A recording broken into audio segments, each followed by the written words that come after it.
Welcome back. Today I'll be showing you a game between Samuel Rosenthal versus Wilhelm Steinitz. The game goes e4, e5, knight c.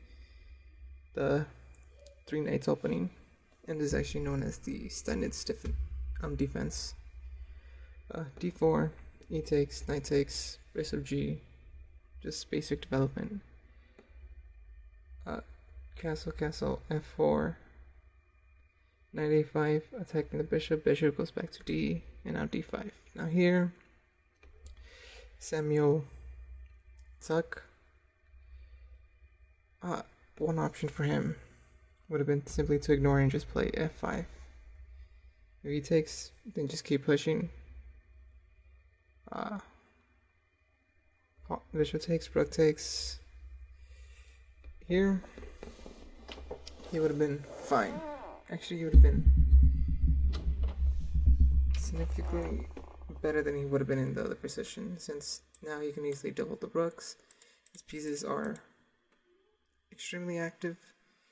While Steinitz has a knight in the rim, and a bishop and a rook that are undeveloped, this would have been an easier position for him to have played. But he played e captures d, knight captures, queen captures, and now c3 defending. Here he could have just knight b5. If bishop takes, then you're running into a fork.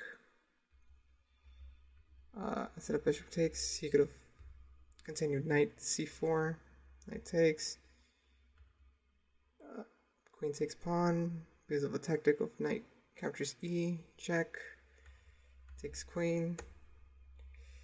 Here you would have been in a nice endgame.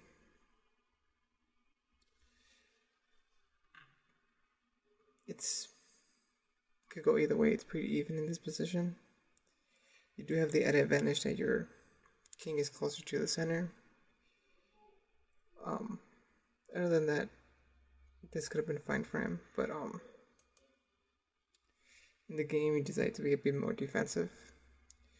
Rook f to d, and now knight c4. Now here, he gave up the bishop pair. He could have just tucked his bishop back, doing his vision hook, attacking the queen first, and then moving the knight out. He could have preserved his pieces, and then continued to bring his rooks into the middle. But in the game, he traded off the bishop for a knight, queen f, and now c5 expanding, kicking off the knight out of the center.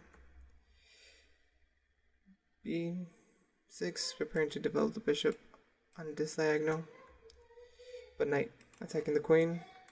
Queen gets away, and then queen beats the bishop to the punch. But bishop develops with tempo anyways, attacking the rook, and now both rooks are eyeing each other and defending each other. Rook moves out the way, and now f6, kicking out the knight. Knight goes back, h5, kicking out the knight even further. And now, not the g captures, but g4, keeping your pawn structure intact. Rook a to d, and now bishop finally gets the opportunity to be on the long diagonal. Queen gets out the way, trying to double, but he snaps off one pair of rooks and takes control of the d-file. But in this position, Steinitz is pretty much dominating. He has better active pieces than his opponent. His knight is not as great as it could be. He should really be trying to find a way for it to actually be able to do something. So, trying to find a way to maneuver it, but he doesn't. So, rook a to e.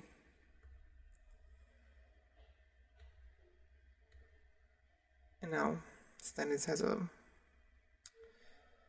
continues to add the pressure, getting the rook to the second. This is fantastic for his rook. Rook has to defend, but now queen. Now you have two heavy pieces on the second diagonal. and then just start nibbling pawns.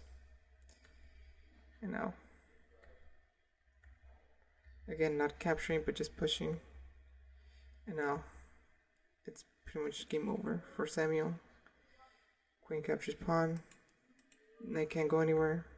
And Steinitz just snaps it, and Samuel resigns. There isn't much for him to do. He's not able to. Well, he's down a piece, and he's also not going to be able to get his pieces active. And this is just going to be a slowly but deadly finish for him. That was the end of the game. Thank you for watching. Have a wonderful day.